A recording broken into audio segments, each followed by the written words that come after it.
이제 우리 다 같이 주악에 맞추어 묵도하심으로 주일낮 2부 예배를 시작하겠습니다.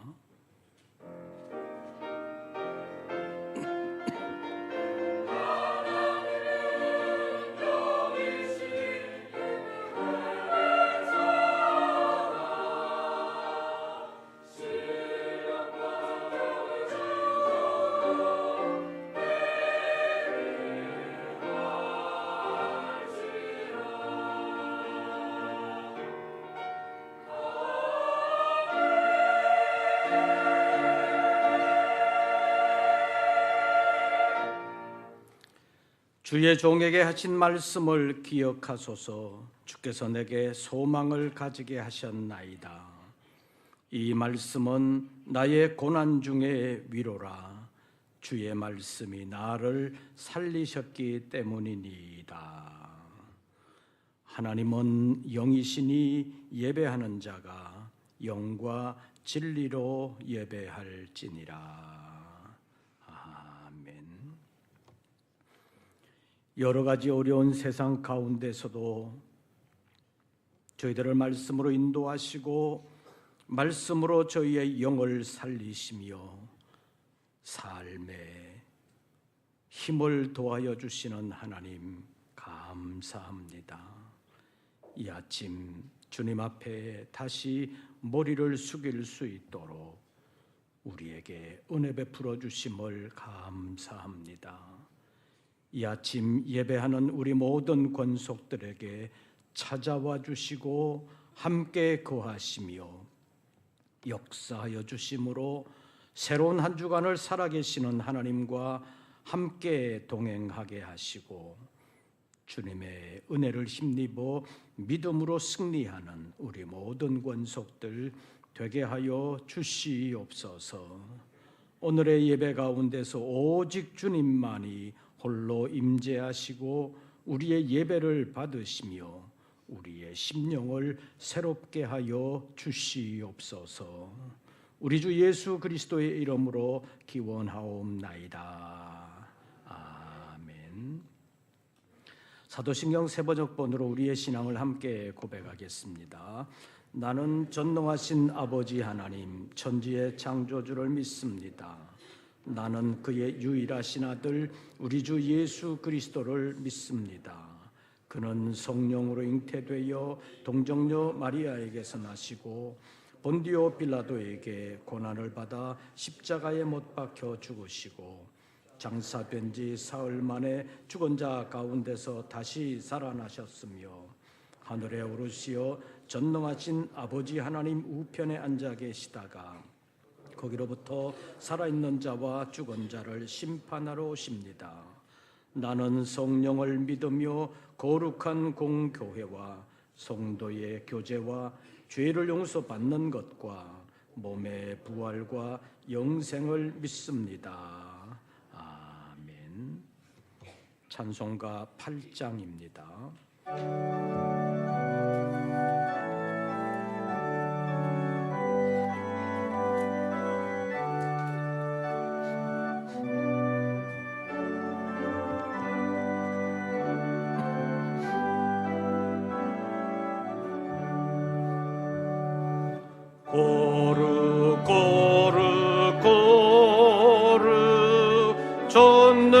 전능하신 주님 이른 아침 우리 주를 찬송합니다.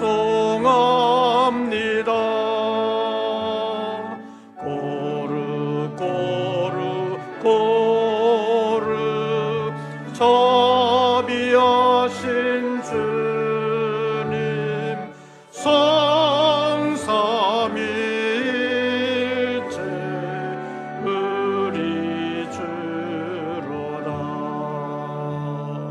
고르 고르 고르 주의 보좌 앞에 모든 성도 멸류관을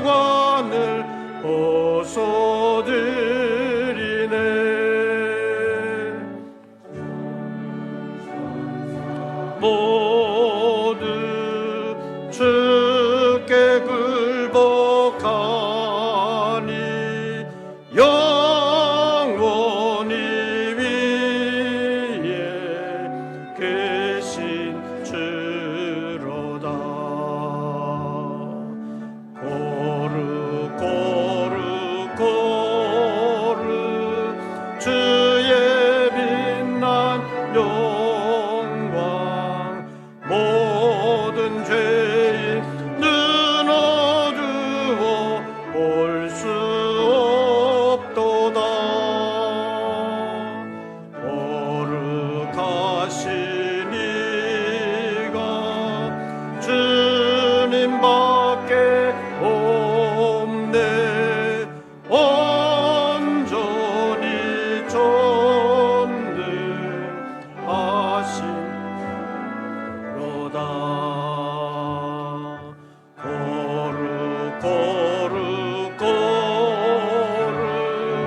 전능하신 주님, 천지 만물 모두 주를 찬송합니다.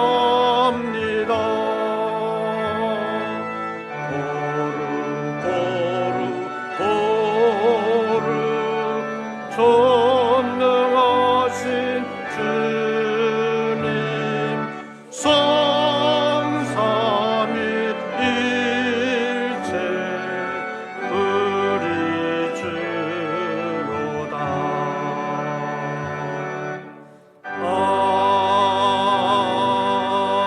아멘. 오늘의 성시교독은 25번입니다.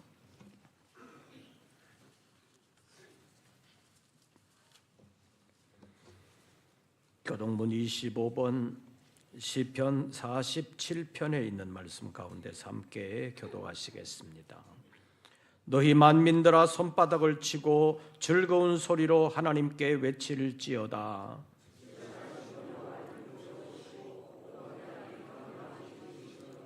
여호와께서 만민을 우리에게, 나라들을 우리 발 아래에 복종하게 하시며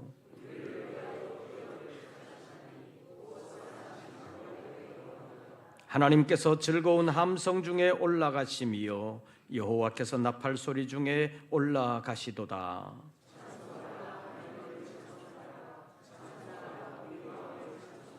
하나님은 온 땅의 왕이심이라. 지혜의 시로 찬송할지어다.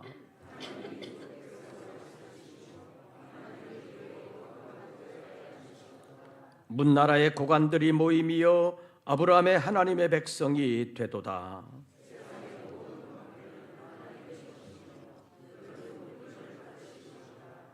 아멘. 이제 2부 예배를 위하여 이민우 장로님 기도하시겠습니다.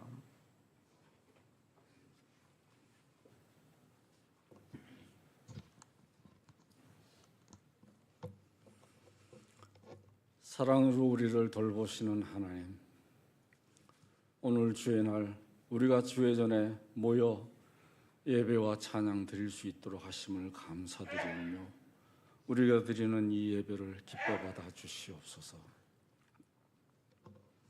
들리는 소식은 우리의 마음을 어둡게만 합니다. 전쟁과 전쟁의 소식이 있고 기존의 질서를 바꾸고자 하는 국내 시도도 있고 들리는 것이 마음에 차는 것이 없습니다. 그러한 가운데서 우리가 무엇을 할 수 있는 것도 없는 것 같습니다. 믿는 자로서 하나님께서 우리를 사랑하시는지, 우리 앞서 행하시며 우리를 인도하시는지도 확신할 수 없는 시대에 우리가 살고 있는 것 같습니다. 하나님, 이러한 때 우리를 돌아보아 주시옵시며 환난 날에 나를 찾으라 하신 주님의 말씀처럼 우리가 우리의 자리에서 우리의 믿음을 지키며 하나님을 찾을 수 있게 하여 주시옵소서. 세상 사람들이 무엇라 하든, 세상의 질서가 무엇을 규정하든 하나님께서 우리에게 주신 말씀은 오직 성경 한 권뿐이며 그 말씀이 우리의 삶의 지표가 되고 우리가 살아갈 기준이 된다는 것을 기억하게 하여 주시옵소서. 주의 말씀만이 선이며 그 말씀만이 하나님의 공의를 이룰 수 있다는 것을 우리가 기억하고 세상의 유혹에 빠지지 않고 세상의 온갖 이단 사설에 휩쓰여서 넘어지는 자가 되지 않도록 주님 지켜주시고 인도하여 주시옵소서.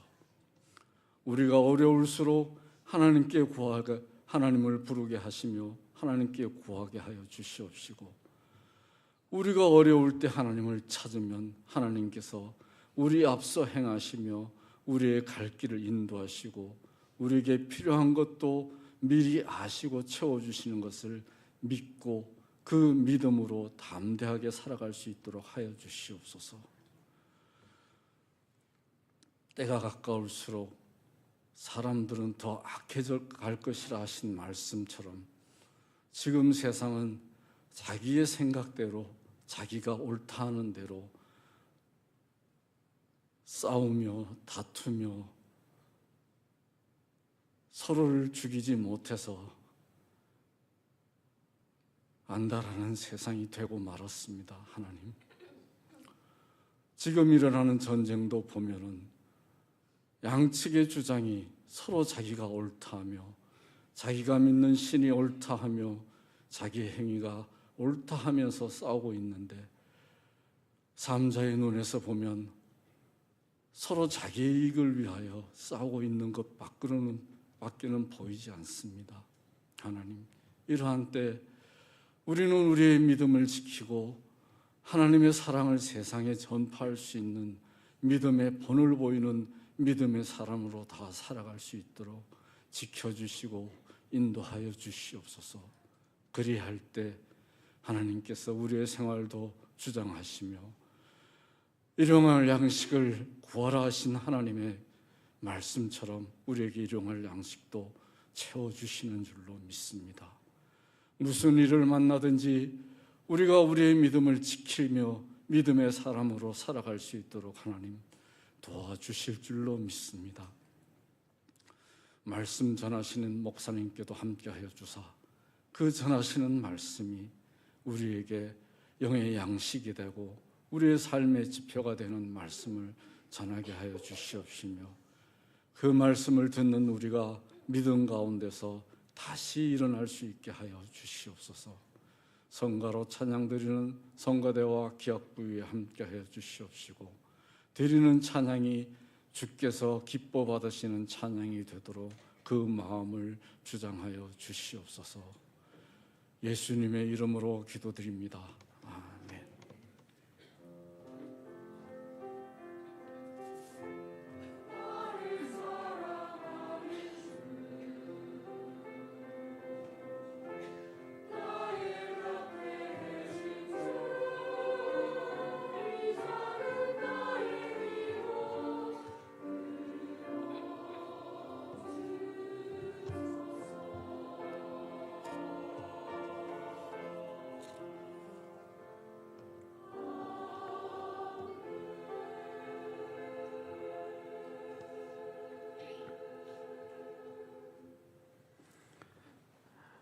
오늘 우리에게 주시는 하나님의 말씀을 찾습니다.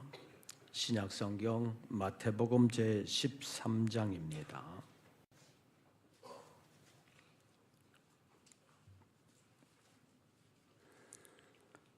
마태복음 제13장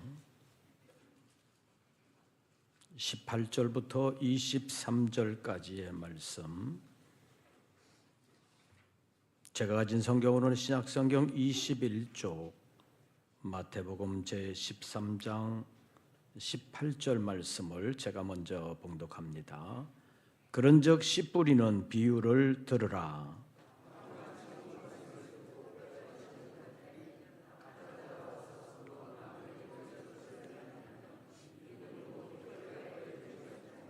돌밭에 뿌려졌다는 것은 말씀을 듣고 즉시 기쁨으로 받되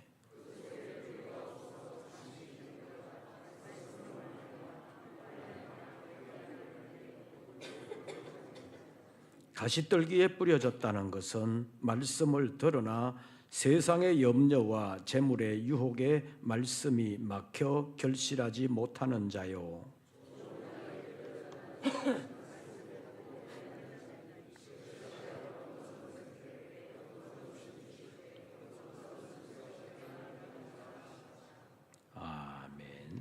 이제 임마누엘 성가대의 찬양이 있겠습니다.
오늘도 주의 이름으로 예배하는 우리 모든 권속들에게 우리 주님의 은혜와 평강이 함께 하시기를 축원합니다.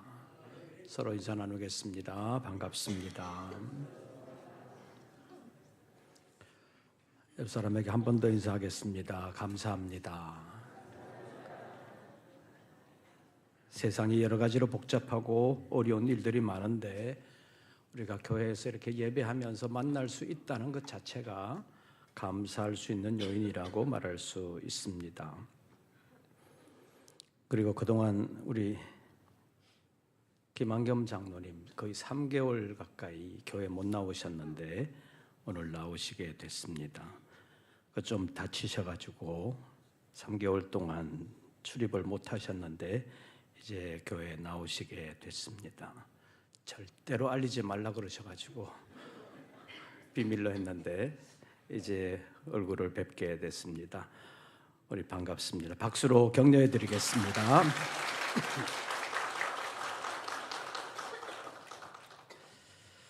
지금 세계 정세가 여러 가지로 어렵습니다. 우리 장로님도 아까도 기도하시면서 그런 언급을 하셨는데 분명히 계절적으로는 봄이 왔는데 우리의 신앙의 봄은 언제 올지 모르는 그런 현실을 우리가 살아가고 있습니다.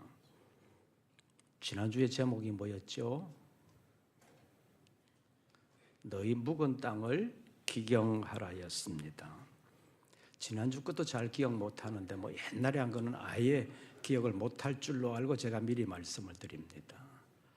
트럼프 1기 정부 때 북한과의 관계가 여러 가지로 안 좋을 때 제가 무슨 말씀을 드렸느냐 하면 두 또라이 같은 사람 때문에 우리가 힘들다 그런 말을 했습니다. 하나는 북한에 있고 하나는 좀 멀리 떨어져 있는 미국의 사람인데 지금 이제 한 사람이 더 등장을 해가지고 너무 힘들게 세상을 만들어가고 있습니다. 지금은 이제 이란에서까지 또 추가가 돼가지고 세계 모든 사람들이 힘든 가운데 있습니다. 그래서 신앙적으로 우리가 봄을 준비하기를 원해서 지난 주일에는 너희 묵은 땅을 기경하라는 제목으로 말씀을 드렸는데 이제 확실히 계절적으로 봄이 된 것만은 사실입니다.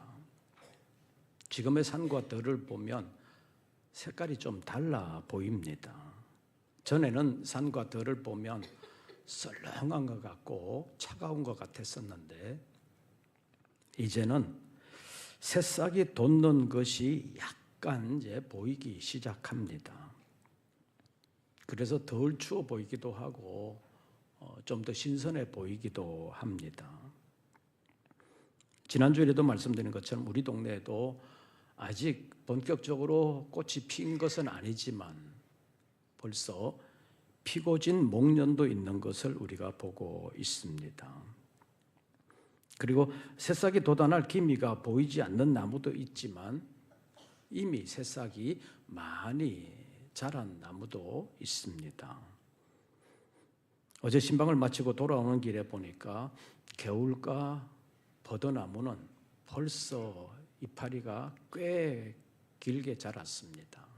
그래서 옛날 같으면 벌써 버들피리 만들어도 되겠다, 그런 생각이 들 정도로 자란 것을 보았고, 안양천 뚝방길에는 산수유 나무가 완전히 꽃을 피웠습니다. 이제 다음 주이 지나면 이제 4월로 또 접어들게 되는데, 우리 금천구에서는 4월만 되면 옛날 같으면 무슨 축제 한다고 그랬어요? 벚꽃 춘지 한다고 난리가 났을 텐데 요즘 좀 조용한 것 같지요. 제가 그 이유는 잘 모르지만 가만히 생각해 보니까 기온 변덕이 너무 심해가지고 벚꽃 피는 날짜 맞추는 것도 상당히 힘들었겠다, 그런 생각이 듭니다. 구청에서 축제 날짜를 정해놨는데 어떤 해는 피지도 않았고 어떤 해는 이미 다 져버렸고, 그렇게 되면 구청장이 욕을 많이 먹습니다. 구청장이 돼가지고 그것도 하나 못 맞추냐고. 어떻게 맞춰요? 그런데 욕을 하도 많이 먹다 보니까 아예 안 하는 게 좋지 않나, 뭐 그런 생각을 했는지도 모르겠습니다. 어쨌든 축제는 안 해도 봄은 봄입니다. 봄은 옵니다. 벚꽃 시기를 못 맞춰도 봄은 오는 것입니다. 그래서 어김없이 계절적인 봄은 오는데, 신앙의 봄은 누구에게만 온다고 그랬어요? 지난주에 했는데 뭐 또 기억나겠어요? 준비하는 사람에게만 온다고 말씀드린 바 있습니다. 그래서 지난주일에는 신앙적인 봄을 준비한다는 생각으로 너희 묵은 땅을 기경하라는 제목으로 잠깐 호세아 선지자의 말씀을 상고했는데, 오늘은 땅을 기경하는 방법이라는 제목으로 좀 더 구체적으로 살펴보려고 합니다.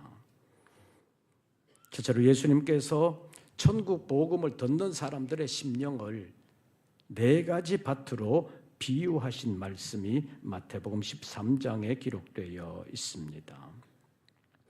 마태복음 13장 3절에서 9절까지의 말씀에 보면 씨를 뿌리는 자가 뿌리로 밖에 나가서 씨를 뿌리는데, 씨는 같지만 씨가 뿌려지는 밭이 각각 다르다는 것입니다.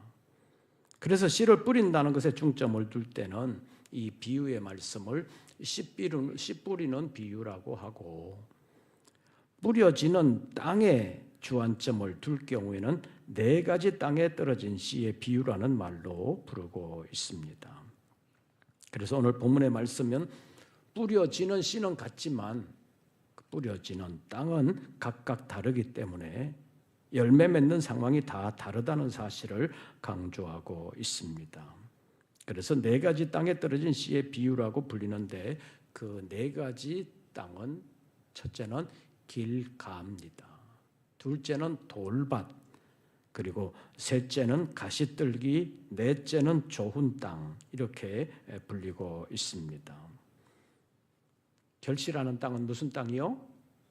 좋은 땅. 그런데 좋은 땅도 좀 더 구체적으로 보면 갈리기는 합니다. 어떤 것은 몇 배? 100배. 또 어떤 것은 60배. 또 어떤 것은 30배의 결실을 맺는다, 이렇게 표현하고 있습니다. 그래서 엄격하게 말하면 6가지 땅이 되기도 하지만, 그냥 대충 보면 좋은 땅을 한 가지로 보면 결실하지 못하는 3가지 땅과 결실하는 1가지 좋은 땅으로 구분해서 설명하고 있습니다. 그런데 일반적으로 보면 좋지 않은 땅을 좋은 땅으로 바꾸는 일은 쉬운 것이 아닙니다. 금방 되는 것도 아닙니다. 많은 노력이 필요하다는 사실을 우리가 알고 있습니다. 그래서 농사 짓는 것이 결코 쉽지 않습니다. 농사의 경험이 전혀 없는 사람들은 시골 가서 살면 참 좋겠다 그러지만, 농사를 오래 지어 보신 분들은 아이고 그런 소리 하지 말아라. 그런 말씀들을 합니다. 어렵습니다. 정말 많은 노력이 필요할 뿐만 아니라 오래 기다려야 되는 기다림이라는 것이 또 있어야 합니다. 그래서 예수님의 말씀이 이것을 말씀하고 있는데 사람의 심령이라는 밭도 다 같은 것은 아니라는 것을 말씀하고 있습니다. 사람의 심령의 밭에 천국 복음, 하나님의 말씀이 떨어지게 될 때 그 말씀이 사람의 심령 상태에 따라서 열매를 맺을 수도 있지만 맺지 못할 수도 있다는 것을 우리에게 말씀하고 있습니다. 그런데 열매 맺지 못하는 경우가 훨씬 더 많다는 것입니다. 하나님의 말씀으로서의 복음을 듣고 열매 맺는 사람이 전혀 없는 것은 아니지만 그렇다고 모든 사람이 다 열매 맺는 것도 아닙니다. 현실적으로 보면 말씀을 받기는 하지만 그 말씀이 자라고 열매를 맺는 것은 많은 사람이 아니라 소수의 사람이라는 것입니다. 그래서 말씀을 들어도 깨닫지 못하는 사람이 있는가 하면 깨달은 바 그 말씀이 제대로 자라지 못해서 결실하지 못하는 경우도 많다는 것입니다. 그래서 자신의 삶을 하나님의 말씀으로 풀어가야 되는데 그렇지 못한 경우가 많다는 것입니다. 그래서 예수님도 이사야 선지자가 예언한 말씀을 마태복음 13장 14절과 15절에서 인용을 하시면서 너희가 듣기는 들어도 깨닫지 못할 것이요 보기는 보아도 알지 못하리라. 이 백성들의 마음이 완악하여져서 그 귀는 듣기에 둔하고 눈은 감았으니 이는 눈은 보고 귀로 듣고 마음으로 깨달아 돌이켜 내게 고침을 받을까 두려워함이라. 이런 말씀을 인용하고 있습니다. 이런 예언의 말씀이 있다고 해서 예언의 말씀을 듣는 모든 사람이 다 전혀 깨닫지 못하는 것은 아닙니다. 깨닫는 사람은 있습니다. 이것은 옛날 이사야 선지자 시대에도 그랬고 지금도 그렇습니다. 오늘의 비유로 말하면 길가와 같은 굳은 심령 상태를 가진 사람들, 돌밭과 같은 심령을 가진 사람들, 가시떨기가 무성한 것과 같은 심령 상태를 가진 사람들이 많다는 말입니다. 이런 사람에게서는 하나님의 말씀이 열매를 맺지 못한다는 것입니다. 그래서 하나님의 말씀을 받고 열매를 맺는 사람이 되려면 자기 심령의 밭을 갈아엎어야 한다고 말할 수 있습니다. 그래서 오늘 조금 더 구체적으로 살펴보려고 합니다.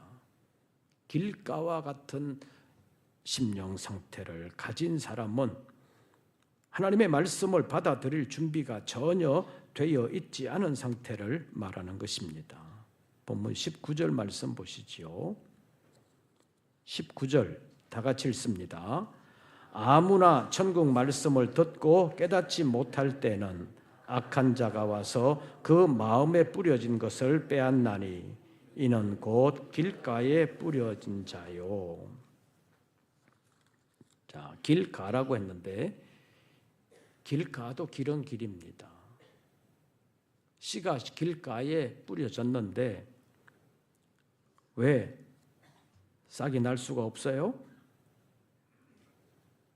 19절에 보면 뿌려지기는 했는데 악한 자가 와서 그 마음에 뿌려진 것을 빼앗는다 이렇게 말씀하고 있습니다. 직접적으로는 씨를 뿌렸을 때 길가에 떨어졌을 때 새들이 와서 먹어버렸다 이렇게 설명하고 있습니다. 길에는 풀이 없습니다. 왜 없을까요? 풀이 왜 없어요? 사람들이 하도 밟고 밟아서 단단해져 가지고 뿌리를 내릴 수가 없는 곳이 길입니다. 그런데 만약에 사람들이 안 다니기 시작하면 어떻게 돼요? 뭐가 나기 시작해요? 풀이 나기 시작하잖아요.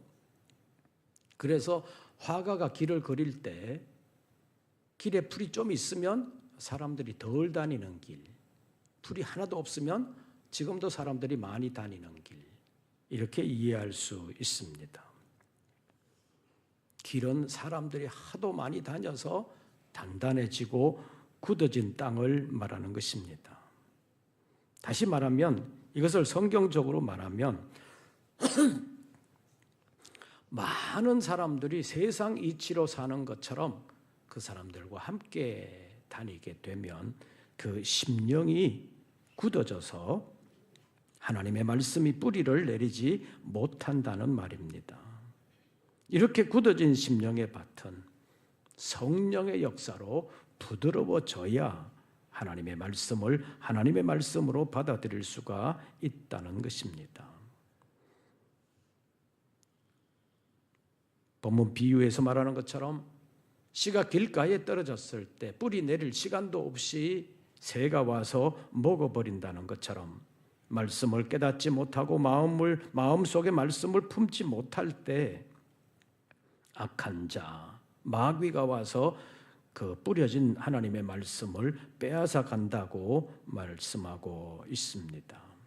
그래서 우리의 마음이 굳은 마음에서 부드러운 마음으로 바뀌어야 되는데 그것은 쉬운 일이 아니라는 것입니다. 사람의 마음가짐, 다짐으로만 되는 것은 아니라는 것입니다. 물론 사람의 각오라는 것이, 새롭게 마음을 다짐한다는 것이 완전히 무용지물은 아니지만 지나놓고 보면 작심삼일이라는 말로 표현되는 경우가 많습니다. 그래서 하나님께서 하나님의 사람들을 새롭게 하실 때는 그냥 두는 것이 아니라 하나님께서 새 영을 주시고 새 마음을 주신다고 말씀하고 있습니다.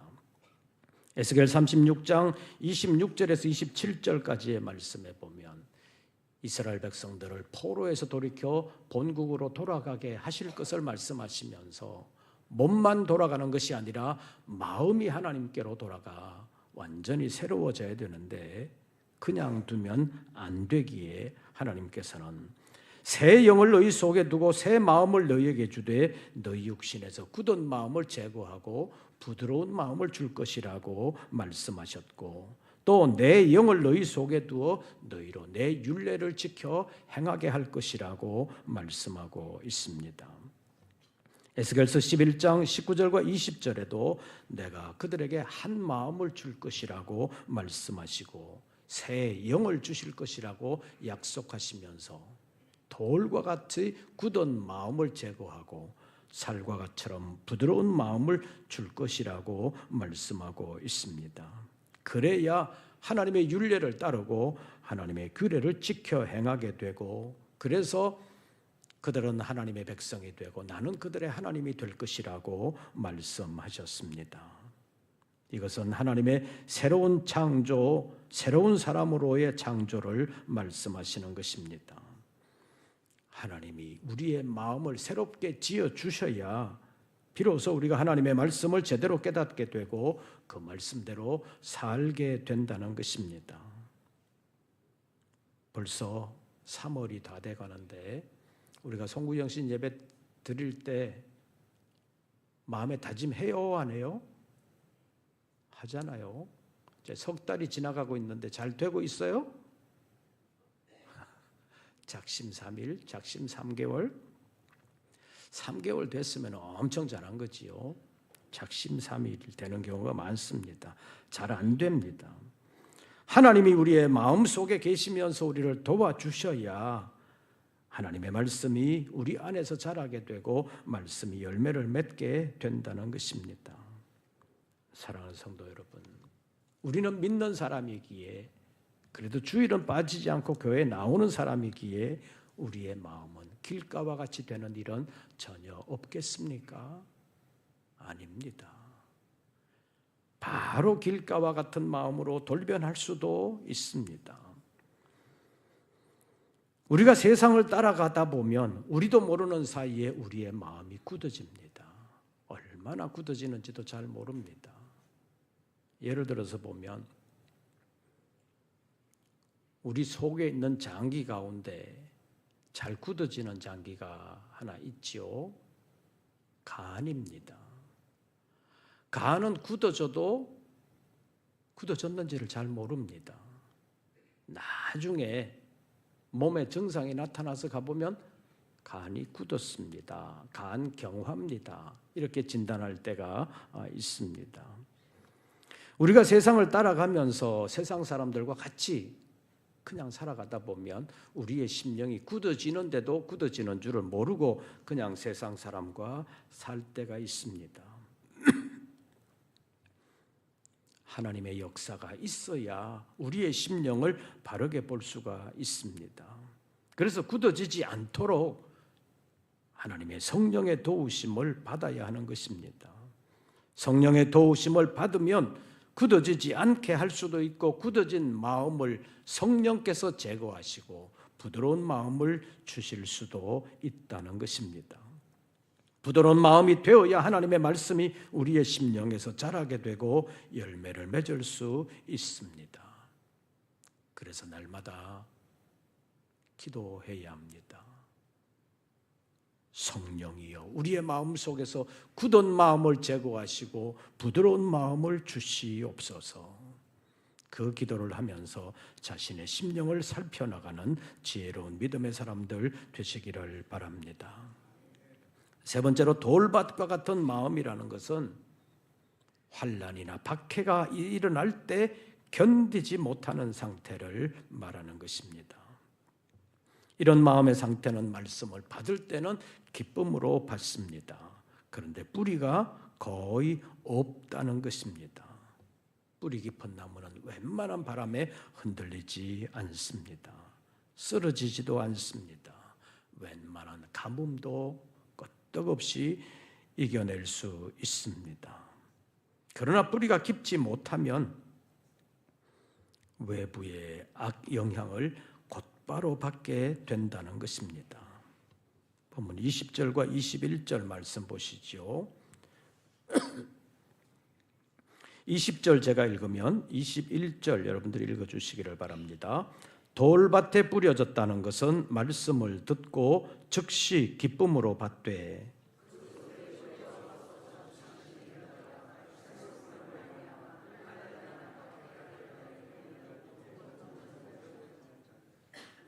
말씀을 받을 때는 어떻게 받아요? 즉시 기쁨으로 받되 환난이나 박해가 오게 되면 금방 신앙의 미천이 드러난다는 것입니다. 이런 사람의 심령을 흙이 얇은 돌밭이라고 비유하고 있습니다. 이런 심령은 어떻게 해야 되겠습니까? 흙이 얇은 돌밭이라고 마태복음 13장에서 5절에서 말하고 있습니다. 흙이 얇으니까 뿌리가 제대로 내릴 수가 없다는 것입니다. 그래서 흙을 두껍게 덮어야 합니다. 농사 짓는 사람들은 이것을 객토라고 말합니다. 그래서 땅이 안 좋으면 퇴비를 열심히 해가지고 땅을 기름지게 만들든지 아니면 좋은 흙을 퍼다가 거기에 계속해서 붓는 경우가 있습니다. 그래서 좋은 흙을 계속 갖다 부어야 좋은 땅이 되게 할 수 있다고 말할 수 있습니다. 여러분의 마음에는 객토가 필요합니까? 어떻게 할 수 있냐? 환난이나 박해가 찾아왔을 때 내 믿음이 어떤가를 살펴봐야 된다는 것입니다. 돌밭과 같은 마음의 상태를 가진 사람은 환난이나 박해가 오면 어떻게 돼요? 21절 그 속에 뿌리가 없어 잠시 견디다가 말씀으로 말미암아 환난이나 박해가 일어날 때는 어떻게 넘어지는 자요? 곧 넘어지는 자요. 받을 때도 즉시 기쁨으로 받지만 넘어질 때도 곧 넘어진다는 것은 빨리 넘어진다는 것을 말하는 것입니다. 사랑하는 성도 여러분, 믿음을 지키기 위해서 노력할 때 환난이나 박해를 만날 수 있습니다. 그때 여러분들은 어떻게 했습니까? 불평하거나 원망하지는 않았습니까? 낙심하거나 주저앉아 있지는 않았습니까? 내가 이렇게 고생하려고 예수 믿는 것 아닌데, 그런 생각을 하면서 믿음의 길에서 비켜져 나 있지는 않았습니까? 사람의 마음속에는 편하게 살고 싶은 마음이 있습니다. 그래서 환난이나 박해를 회피하고 싶은 마음이 생기는 것입니다. 그것을 오늘 본문에서는 무슨 마음이라 그래요? 뭐와 같은? 돌밭과 같은 마음이라고 표현하고 있습니다. 돌밭과 같은 마음의 상태에서는 하나님의 말씀이 열매를 맺지 못한다는 것입니다. 돌을 캐내거나 좋은 흙을 계속 갖다 부어야 합니다. 그런데 돌은 쉽게 캐내지지 않습니다. 믿음으로 말한다면 성령의 깊은 수술이 필요하다고 말할 수 있습니다. 그리고 좋은 흙을 계속 갖다 붓는 것처럼 신앙이 좋은 사람과 가까이 지내면서 좋은 영향력을 계속 받는 것이 좋습니다. 그리고 하나님의 말씀으로 굳은 마음을 녹여내야 합니다. 그래서 하나님의 말씀을 늘 가까이 하고 말씀대로 살기 위해서 노력해야 합니다. 네 번째로 가시떨기와 같은 상태의 마음이 있습니다. 이것은 세상 염려와 재물의 유혹에 약한 것을 말하고 있습니다. 다시 말하면 사람의 심성은 너무 착하고 좋은데 걱정 너무 잘하고 유혹에 잘 넘어가는 사람을 가시떨기와 같은 상태라고 말씀하고 있습니다. 사람 착한 게 좋아요? 안 착한 게 좋아요? 착한 게 좋기는 하지요. 근데 너무 착해가지고 흔히 말하는 줏대가 없으면 뭐 한 가지 하기가 어렵습니다.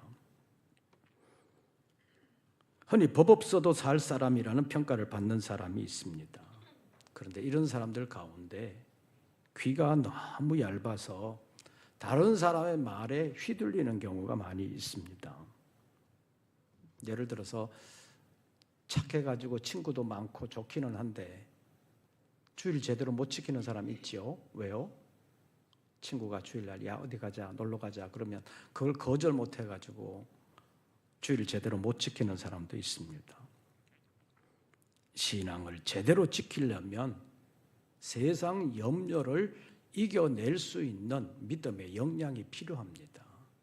너무 약해가지고 저 사람하고의 관계가 끊어지면 또 안 좋은 일이 생기면 어떡할까, 또 서로 관계에 안 좋으면 어떡할까, 그런 것 때문에 신앙을 지키지를 못하고 계속 인간관계로 끌려다니는 사람들도 있습니다. 이런 사람들은 하나님의 말씀을 들을 때는 그렇게 살아야 되겠다고 즉시로는 기쁨으로 받지만 세상에 나가서 다른 사람들과 살다 보면 또 다른 얘기를 듣게 되면 거기에 또 빠져가지고 신앙의 열매를 맺지 못하는 사람들이 많습니다. 그리고 세상 유혹에도 너무 약해가지고 유혹에 빠져서 신앙의 열매를 맺지 못하는 사람들이 많습니다.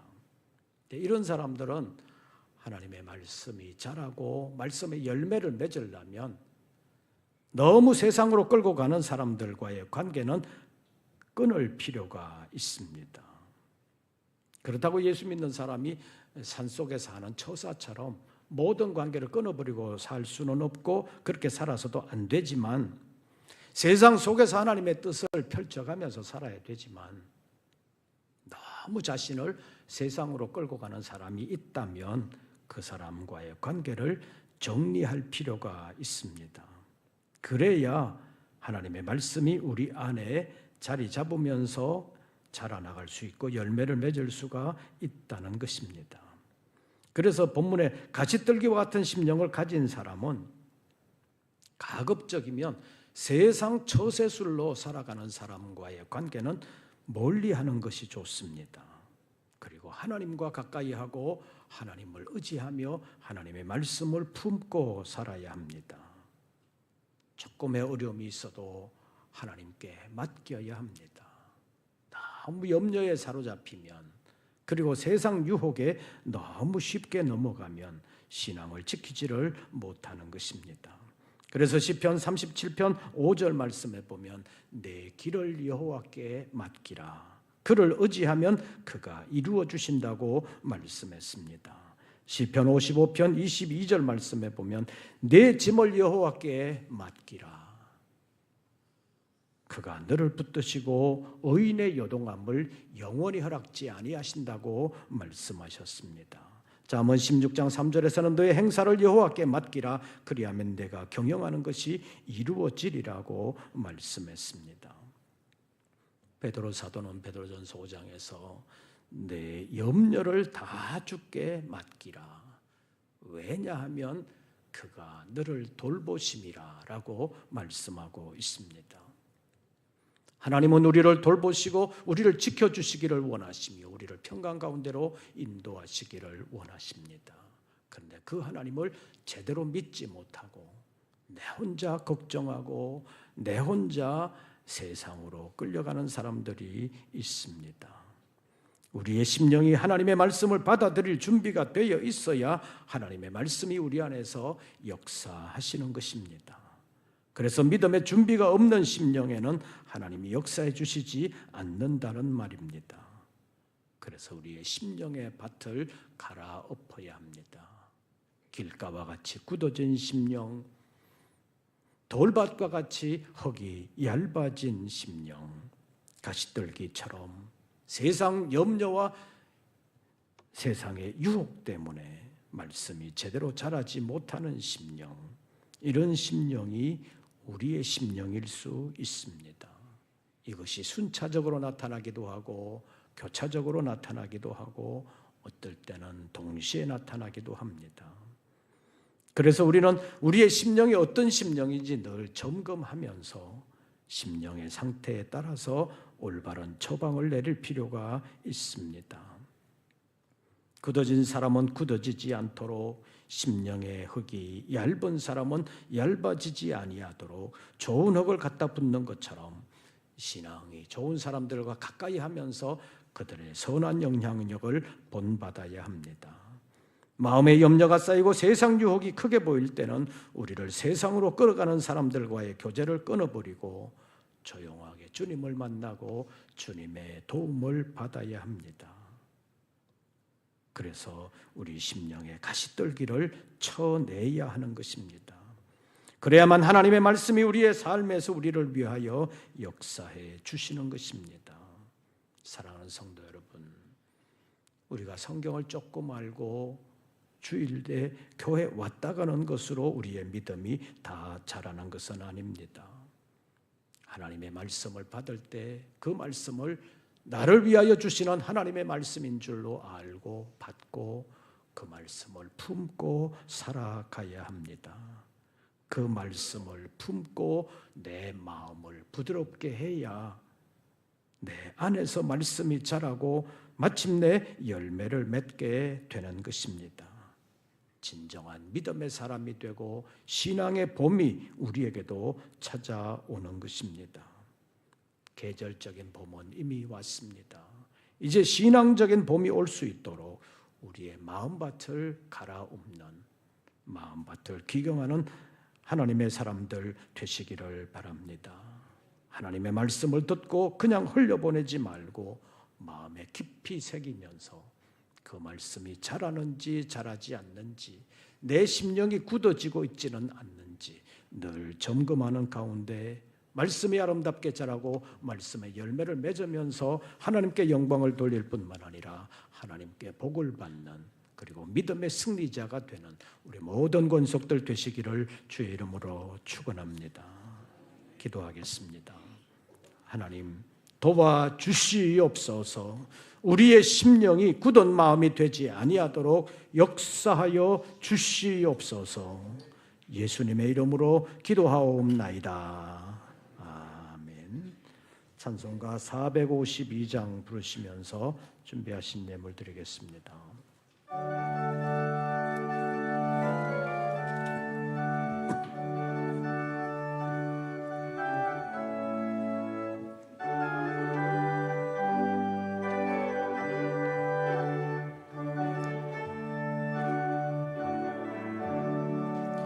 내 모든 소원 기도의 제목 예수님 닮기 원함이라. 예수님 형상 세상에 보화 끼잖네. 예수님 닮기 내가 원하네. 날 구원하신 예수님을 내 마음속에 지금 거둬사 주님의 형상 인치소서. 무한한 사랑 풍성한 긍휼 슬픈 자 위로 하시는 주. 길 잃은 죄인 부르는 예수 함께 하옵소서. 예수님 닮기 내가 원하네. 날 구원하신 예수님을 내 마음속에 지금 거둬사 주님의 형상 인치소서. 겸손한 예수 거룩한 주님 원수의 멸시 참으시사 우리를 위해 고난을 받은 그 주를 닮게 하옵소서. 예수님 닮기 내가 원하네. 날 구원하신 예수님을 내 마음속에 주님의 형상 인치소서. 기도드리겠습니다. 여러 가지로 혼란스럽고 어려움이 많은 이 시대를 살아가는 동안 무엇이 성경 진리인지 혼란함이 많이 있습니다. 교인들 가운데서도 무엇이 하나님의 뜻인지를 분별하지 못하는 사람들도 많습니다. 세상 따라가는 대로, 세상 정권이 인도하는 대로 따라가는 사람들도 많이 있습니다. 하나님의 말씀이 우리 안에 자라게 하시고 열매 맺을 수 있도록 말씀을 올바르게 분별할 수 있는 분별의 영을 허락하여 주시옵소서. 시대를 이겨낼 수 있는 믿음의 용사들이 되게 하여 주시옵소서. 너무나도 어려움이 많습니다. 환난이나 핍박이 온다 할지라도 잘 견딜 뿐만 아니라 아름답게 이겨나갈 수 있는 믿음의 용사들, 하나님의 전신갑주를 입고 마귀의 괴계를 능히 대적하는 십자가 용사들이 되게 하여 주시옵소서. 11조와 감사 예물, 선교의 예물, 서원했던 예물 주님 앞에 올립니다. 내가 내 삶을 온전히 주장할 수 없다는 사실을 아시는 주님, 우리의 믿음을 새롭게 하시고 구체적인 삶의 현장에서 우리의 생업, 직장, 우리가 행하는 일들 헛수고 되지 아니하도록 하나님 지켜 주시옵소서. 하나님의 말씀이 우리에게 지혜가 되고 능력이 되어 하나님의 뜻 안에 살게 하시고 하나님의 말씀으로 세상을 이겨나갈 수 있는 귀한 믿음의 일꾼들이 다 되게 하여 주시옵소서.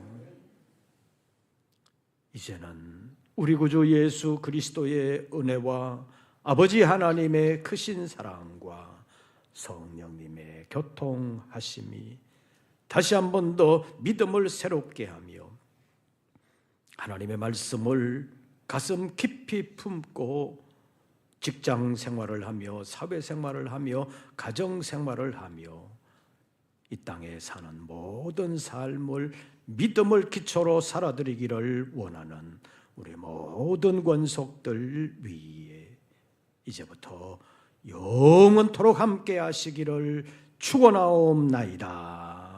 아멘.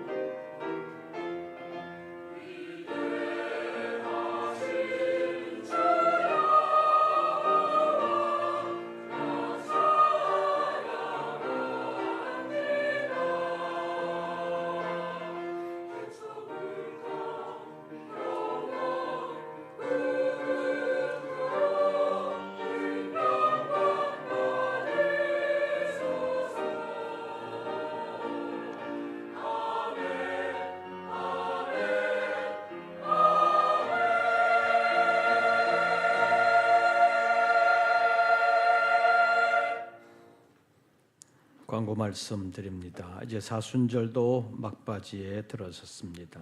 마가복음 필상하시는 분들 잘 참여해 주시기를 바라고 또 잘 마무리할 수 있도록 힘써 주시기를 바랍니다. 2부 예배 후에 강남선교회 원례회가 있겠습니다. 그리고 오늘 오후 예배는 제3, 4여전도의 헌신 예배로 드립니다. 이번 주간 말고 다음 주간이 고난주간입니다. 그래서 다음 주 월요일부터 매일 저녁 8시에 고난주간 기도회가 있겠습니다. 그리고 약속의 말씀 신방이 거의 마무리되고 있습니다. 아직 신방 받지 못한 분들은 가급적 빨리 받을 수 있도록 목행정실과 일정을 조정해 주시기를 바랍니다. 그리고 제4여전도회가 주관하는 기관별 찬양대회가 5월 마지막 주일 5월 31일 주일에 있겠습니다. 각 기관에서는 잘 준비해 주시기를 바랍니다. 나머지 조금 자세한 광고들은 주보를 참고해 주시기를 바랍니다. 새로운 한 주간 주 안에서 평안하시고 승리하시기를 빕니다. 이것으로 2부 예배를 모두 마치겠습니다.